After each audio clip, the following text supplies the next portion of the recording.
Legally Speaking used to be called Just Cause. We were at the Romeo Adult Education Building, and in those days, we had a show, but we kind of turned the cameras on, counted a half an hour, turned the cameras off, and that was our show. We've since joined up with Sterling Heights, and Sterling Heights has really done a marvelous job, a tremendous job at really taking the show to a higher level. Legally Speaking is probably in about 50 cities around Metro Detroit. The Macomb County Bar Association is the sponsor of the show, and there's a committee, and the committee meets periodically, and we discuss topics. We discuss what we really want to do. And there's a lot of input from a lot of people, not just the lawyers on the committee, but Rick Troy and his staff, and the members, the elected members of the Macomb County Bar Association. Everybody has a little piece in the decision as to what really makes a show. Legally Speaking's been lucky to have won a lot of prestigious awards, the Philo Awards, and we were nominated for a Michigan Emmy. Every attorney and non-attorney associated with the Macomb Bar Association, nobody gets paid anything. They do this show because they love doing it. They're volunteers, and the true sense of community involvement. Welcome back to Legally Speaking. With me today are Judge Don Miller of the Macomb County Circuit Court, Judge Stephen Sorosky of the 41A District Court. Insurance adjusters, in order to get your business, quote you very cheap rates, as cheap as they can, and tell you that you have adequate coverage, when in fact you have just the bare minimums. Are there other areas these dogs are trained in? I'm assuming they're trained to protect the officers also. Yeah, they do. And again, that's the one, Huey, is not an aggressive dog at all. It's more or less just a passive dog that just goes through and looks for drugs and whatnot. And it's the local topics that Legally Speaking is focused on. I found out that Mike Ranville actually knew more about this case than I did, because he went into the Edward R. Murrow aspect of it. Absolutely convinced that President Eisenhower became involved and made the final decision in this matter. The defense attorneys face all the time the confessions. And they're out there in lots and lots of cases. I think taping these are a good idea to really see what the police tactics and the tactics they use in getting people to confess. Legally Speaking is trying to cover the gamut of personalities between political leaders, judicial leaders, people in the community, some of the amazing personalities. You want to have a waiting period so felons can't get guns? What the hell are felons doing going into a gun store? If they're felons, they should be locked up. That guy or gal looking at me right now, looking at this magnificently attractive face and listening to the words that come out of their mouth, if I can stay sober by doing what I have to do, by God, you can too. If that's being a role model, that's being a role model. We've had some great interviews with some great nationally known lawyers. If I were one, I could imagine if I lived on a safe street in suburbia, I'd look at the economy and I'd say, gee, things are booming. And look at the unemployment figures are down. I'd say, gee, things are wonderful.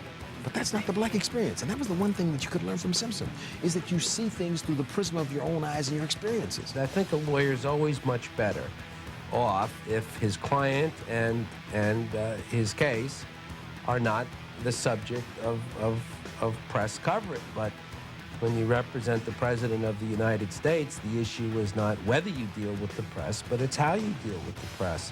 Lawyering is a calling. It is a call to public service. We always want to try to help people. We represent the oppressed, the defenseless, and those who live below poverty. I hate the death penalty because we have to stop killing in this country, and if the father figure in the country, which is our federal government, continues to kill, if the father kills, how can the father say to the children, you and I, not to kill? Legally Speaking has interviewed not just local people from Macomb County, but statewide people. The legislature's tried to drive the school reform agenda because no one else was stepping up to the responsibility.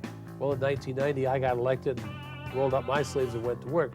We said, all right, how can we fix education? What can we do? We also have interviewed people on the national level. Our war aim was to liberate Kuwait and to destroy Saddam's offensive capability. Those were the objectives we got the American people to sign off on, we got the Congress to sign off on.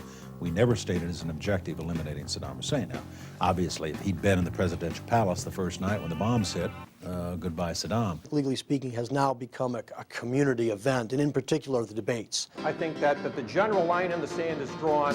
These more tolerant of misdemeanor convictions, including reckless driving, than I am. No, I'm not more tolerant, and you changed your policy on issuing concealed weapons permit when you became a candidate for the Michigan Supreme Court because you know this would not fly statewide. No, I didn't. Yes, you did. No, that is simply untrue. The timing is untrue. I would never reprimand my assistant prosecutors for showing zeal and showing heart in the courtroom and representing the victims of the crime in Macomb County. Not too fine a line between zeal and disrespect for the court. I don't know how we can ask litigants, and it takes an criminal experienced defendants, prosecutor to people know to the come difference. before the court. I guess somebody who's made his own mistakes crossing that line a few times. If you're in the utility area and you're fighting the Public Service Commission to make sure that utility rates are low and that utility companies are not taking advantage of folks, to me that's consumer protection. I If would you're dealing with like to occupational ask area. Mr. Peters quite simply, when is it that you've ever prosecuted anyone on behalf of consumers? I've stood up on behalf of healthcare fraud. I've stood up on behalf of seniors day in and day out, and it's an outright lie what you're trying to do here and scaring seniors and consumers. We tried to take topics that are legal in general, but more legislative. And where should the law go? And let's profile some of that. And the civil rights movement, race relations, has been the subject of many, many shows. Where I was sitting was, there were 3 other people, a man who shared the seat with me and the 2 women across the aisle. And when he told us to move, let him have those seats, and the other 3 people did stand up, and I refused to do so, and that was why I was arrested. And of course, my arrest led to this protest that lasted 381 days in Montgomery. I think that if, as a person, you refuse to interact with people based on their race, you're denying yourself a lot of personal growth, because you're not allowing yourself to form relationships with people based simply on a physical attribute of theirs. I think that people who don't interact with people of other races do so to stay in their comfort zone, but I think at the same time, when you live your whole life in a comfort zone, you're never growing as a person. We decided we would take a case, we'd follow a case from basically the interview to the courtroom, to the sentencing, and the ultimate going to jail in this particular case. There's no history of alcohol abuse in your family? No. None? But he does have the past record, and that's what I'd be worried about. You're going to have you're the family member. You're going to have an impact here. We've got 3 cases, people that have agreed to be here. These are people who have violated the law and have admitted to their violation. I love my son. I wouldn't be here. Sorry.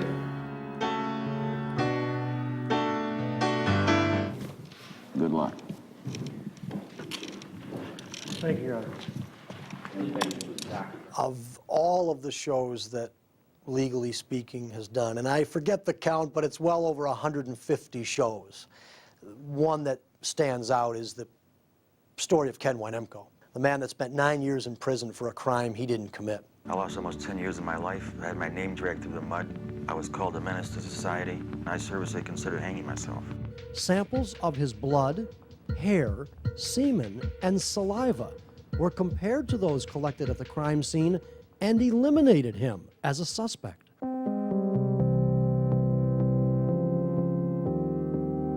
You never feel safe in prison. You never know what's going to happen. You know what? Other people have checked this out. They've all found out it's, you know, a waste of time. Don't waste your time, Kim. And I said, well, I'd like to look for myself. It's something we could look at in the future. Right now, it's the worst possible time to be asking for money. There's the feeling out in the public, well, maybe he was still guilty of it somehow.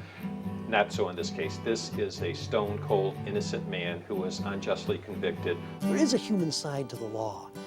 The law is supposed to be about people, and I think Legally Speaking, at least what we've tried to do over the years, is profile that human side.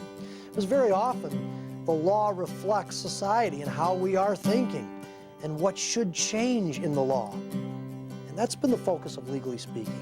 We've done that, I think, successfully.